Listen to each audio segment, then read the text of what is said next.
So good afternoon, everyone. I will talk about the ECMWF weak-constraint 4D-Var formulation. So this is the outline of my talk. First of all, I will present bias-blind and bias-aware variational formulation. Then I will show you some results of the weak-constraint 4D-Var for the stratosphere and also for the troposphere. And finally, to finish off, I will talk about ongoing work and changes for the future regarding weak-constraint 4D-Var. So usually in the different textbooks, the variational formulation is concerned with the problem of combining model predictions with observations when errors are assumed to be random with zero mean. And we usually see this variational formulation with the two terms, the background and the observation terms.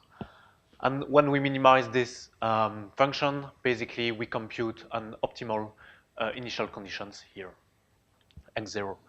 And in this formulation, the model is a strong constraint, which means that the model trajectory follows this equation, and we don't assume any kind of model error.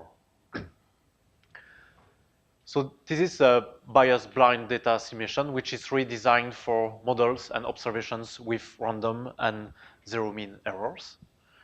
But of course, in the reality, models and observations are often, well, the errors in the models and in the observation are often systematic, and they are not random with zero mean.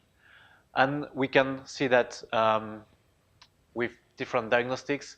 So the first diagnostic is, if we look at the observation minus background statistics, we can see some evidence of biases there. And this is here just one example from ERA interim. So here you have a time series from 1979 to 2010. And this is the temperature, background, and analysis departure with respect to radio sounds measurements. And you see that from 1979 to 2010, from 1979 to 2000, analysis and background departure mean is around 0. And then from 2000 to 2010, the departures are around minus 0.2 degrees. And the reason, and this is for 200 hectopascal.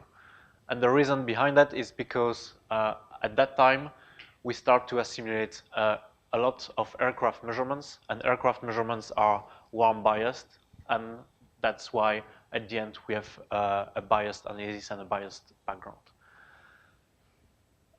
That's the first type of diagnostic that shows biases. Another type of diagnostic is to look at increments. And basically we can see the same thing using an increment diagnostic. Again, it's the same time series from 1979 to 2010. You have the different model levels here.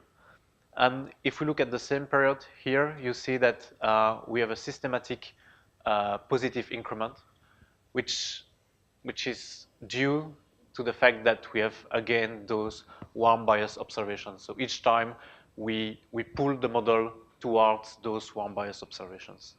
So we have to deal with biases. And at ECMWF, we are developing two different schemes. We have, first of all, a variational bias control, VAR-BC, and we have also a weak constraint 4D-Var. And during the rest of my talk, I will discuss both developments. So the variational bias correction. This is the new variational formulation with the bias correction. And you see now that in the observation term, we have added this bias model B. And we have also a third term here, which is the background for the bias.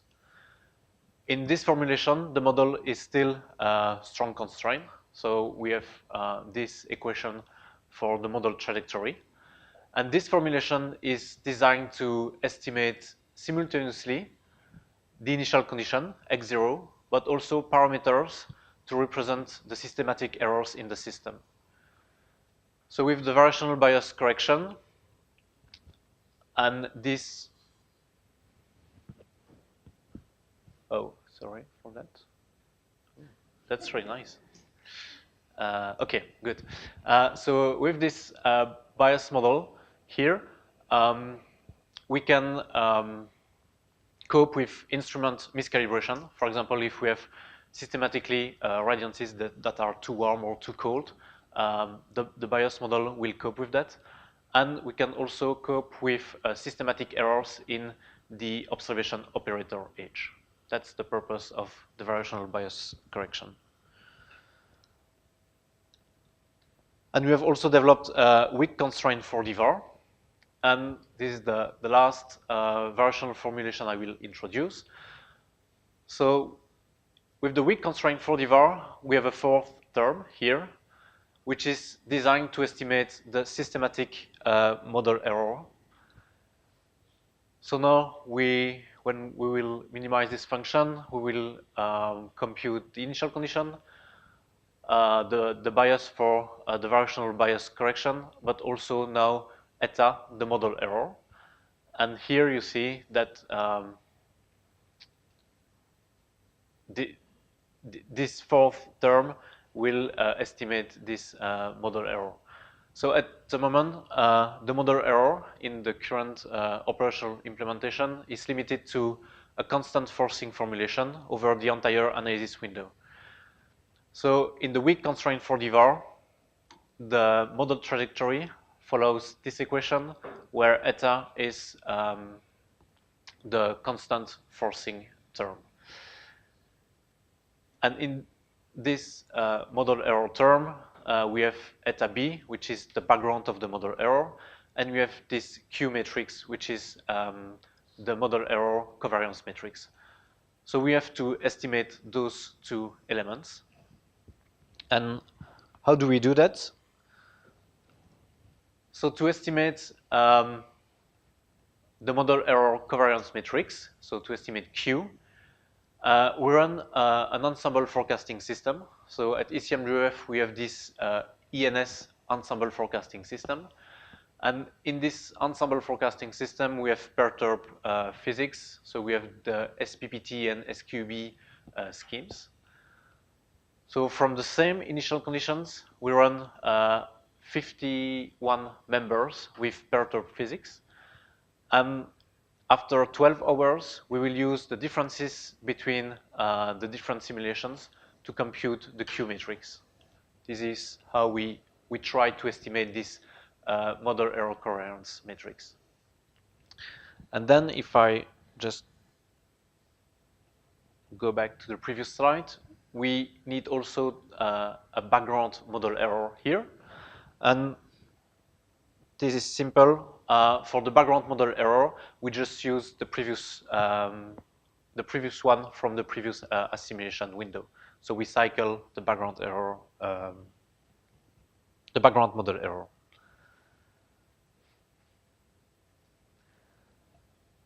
So now I will move on to the results of this weak-constraint 4D-Var. First of all for the stratosphere and then for the troposphere. So this is the first result, and it's a comparison with the AMSUE channel 9. In red, you have the strong 4D-Var, just with the variational bias correction, and in black, you have the weak-constraint 4D-Var. At the top here, you have the standard deviation of the first gas departure. It's roughly the same for the two systems. Then, at the bottom here, you have the mean of the first gas departure, and you see that the mean of the first gas departure is smaller and closer to zero for the weak-constraint 4D-Var, which is a good news. And then the last two lines are for the bias correction computed from VAR-BC. And again, with the weak-constraint 4D-Var, the bias correction is smaller. So it's also a good news. We can look at other AMSUA channels. So here you have the difference in analysis and first guess standard deviation with respect to the AMSUA channels from channel 5 to channel 14. When the line is on the left, it means that the weak constraint 4D-Var is improving. And on the right, this is for the first guess standard deviation. And you see that from channel 9 to channel 14, so in the stratosphere, the weak constraint 4D-Var has reduced the standard deviation. And the last result I would like to show for the stratosphere is based on the GPS radio occultation, so GPS RO observations, which are quite interesting observations. And at ECMWF, those GPS RO are directly assimilated in the form of bending angles. So here on these two plots, you see the difference in standard deviation and in the mean departure between 3-day forecast and the GPS RO observations. So standard deviation here, it's roughly the same. But if you look at the mean departures between the 3-day forecast and the GPS RO measurements, here again, when the line is on the left, it's an improvement. You see an improvement in the stratosphere. So that was for the good news in the stratosphere. Now, when we look at the troposphere, we've spotted some issues. So what we did is, if I just go back to the formulation of the weak constraint 4D-Var. So for each assimilation cycle, we estimate a model error, eta. And we can use all these estimations to compute statistic. And so statistics from the model errors estimated in the weak constraint 4D-Var have been computed. And this plot on the top shows a correlation between two levels. So level 52, which is at 63 hectopascal, and level 114 at 850 hectopascal for the divergence of model error. And you see a very high correlation over US and a very high correlation over Europe. And if you zoom over US, so now the correlations are the blue contours here. And on the top, you have the number of aircraft measurements. And you see a very good match between a high correlation and a lot of aircraft measurements. And it seems that this suggests that the 4D-Var is misinterpreting aircraft observation errors as model errors. So at the moment, because of this current issue, the weak constraint 4D-Var in operation is only activated above 40 hectopascal. So for the troposphere, the weak constraint 4D-Var is not active at the moment.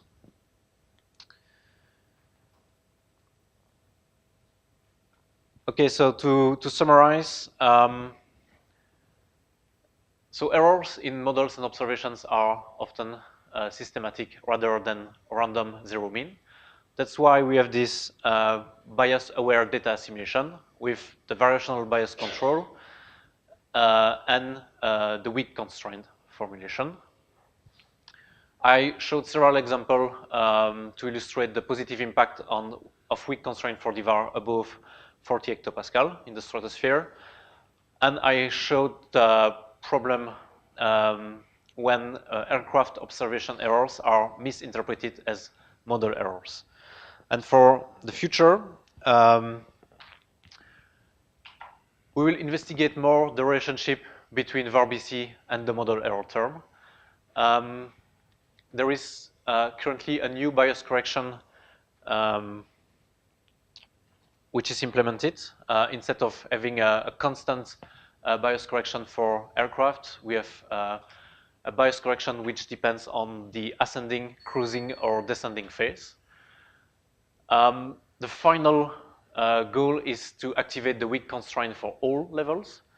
And on the site, we will also work on a better estimate for the model error covariance matrix. Thank you very much.